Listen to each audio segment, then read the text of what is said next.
حرائق تجتاح الجزائر، 133 حريقا منتشر في 7 ولايات أدى إلى خسائر هائلة على مستوى التهام المساحات الزراعية والغابوية، سواء في تيزي وزو، ولاية بجاية، ولاية سعيدة، ولاية طيف، وكذلك سيدي بالعباس.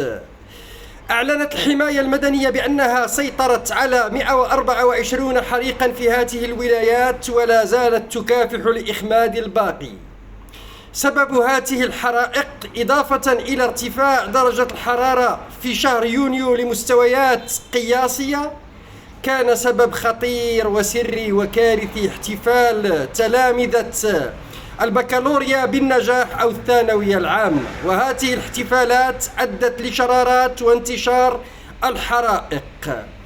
لحدود اللحظة ليس هناك إعلان عن خسائر بشرية، الحمد لله، ونتمنى السلامة للجميع.